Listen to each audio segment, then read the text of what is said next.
to get this cleaned up tomorrow too, because I can't get the tractor in here until I get this cleaned up. And I want to get this in the shed, in the shop, because I want to get it up on the table. I want to go through it and check the relays and things. This is line. I got to go through this, because I don't want, this has got all kinds of, well, that's not, this is insulation from the rolls I had up here. But this has got all kinds of shackles and blocks, and we used to use that for tow line if I had to tow somebody.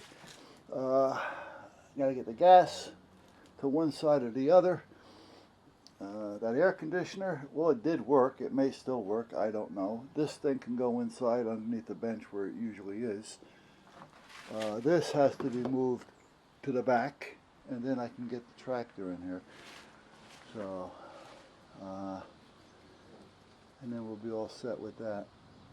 That goes over with the other area, where the lean-to is over there, where the lock splitter is. So that's got to go over there. Let's go over here for a minute. That piece of PVC pipe that's sticking up there keeps getting in my way. I got to get it out of there. I keep saying I got to move it, and I keep forgetting to move it. You know, the last couple of years, it seems like there's always something. Yeah, that's not going to move just yet, so we'll leave it there for now. But we will get that moved. But like I said, it seems like there's always something. You know, what was it? Last year was what? I don't remember. It was something. Then this year, hey Nick, this year was the tractor was in for repair, and I had to wait almost 3 months for them to get the parts, and $4,500 later. And then the wife had her hip replacement. I don't remember when I had my heart ablation, if that was before all this pandemic stuff, or was it last year? I don't remember now. So anyway, I'm at a point now to where it's going to be catch up. I'm not going to catch up this year, I know it, but if everything stays as it is now, I can get this yard caught up, get the front part. Now we took the front part where the boys all lay when I walk out the main door, and it looks like, you know, I live somewhere, who knows where. We cleaned that all up, but naturally the leaves start to fall and all the shit starts to fall. And you know what? We're done with it. I don't pick up leaves. The wife raked those up. That's one of the first. We normally don't rake up leaves. We just chop them up with the mulch with the tractor and let it be, you know, and that's it. The only place the wife usually will clean up the leaves is behind me against the fence back there, because it's a low part of the yard, and it's right where, it's all fenced in, but it's right where everything gets blown into, meaning the leaves, and it gets to a point to where you can probably jump the fence, you know, if they were compact enough. All right, I think I'm going to have enough winter to get through the wood. Reverse that. Enough wood to get through the winter. I am going to split up what I have here, so I'll take a couple hours of splitting it and stacking it, and other than that I should be okay. That PVC pipe, I have to get rid of it. It's driving me nuts. It was in the makings of being an antenna, and it was working. I just didn't know what I wanted to do with it because I didn't like the way it looked, so I said screw it. But I got to at least get it out of the pile, because it shouldn't be there to start with.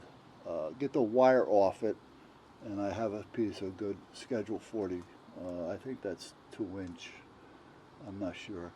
And then I can just put it up against the truck body over there with all the other stuff, and it's out of the way.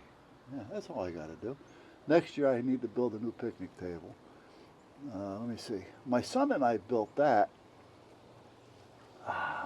back around 2000 maybe. Yeah, around 2000. So that's 20 years old. So it's time to build another one. But for most part, we're pretty well set for now. Oh, I got the, what you call it? Oh, and I got to do something with this nut too. All right. Anyway, I wasn't going to try to start this in here because I didn't want to whack my knuckles. But let me see what we have for a pull, and then that'll tell me. Yeah, I can probably get away with it. So let's put you down here for a minute. And the gas is on, the choke is on. Let me throw a little ether around the carburetor here and see if that helps. But I'm not going to sit here and yank, yank, yank.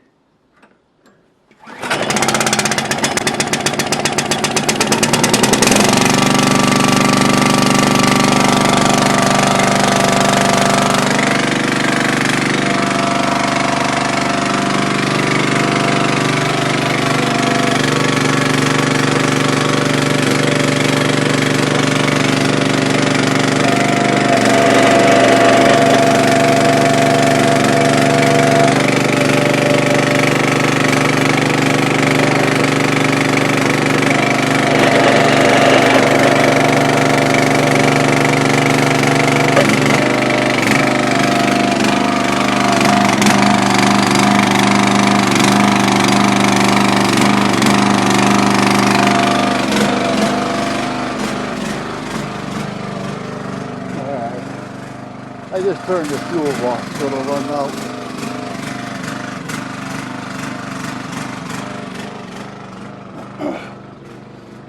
Now, that's been sitting in there. Well, I didn't split any wood last year. So that's been sitting in there for over a year. And never started it.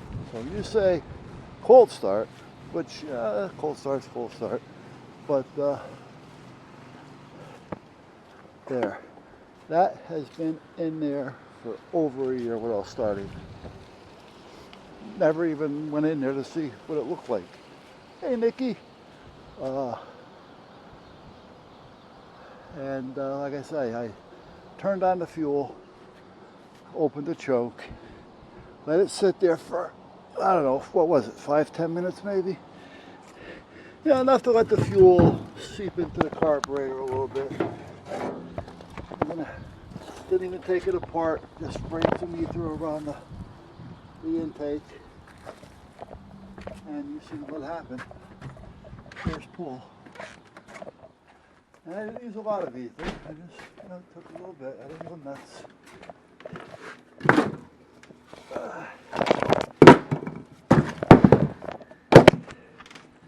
I'm just bringing in a little bit so tomorrow I don't have to walk out there. Like I said, I can usually keep a day or two burning here. I usually keep a couple pieces there and I stack a couple up over here. But for the most part, that's about it. I can probably put a couple under there once I'm done with this. What I'm thinking of doing is, if there's no power, these are those batteries that came out of those jump starter things.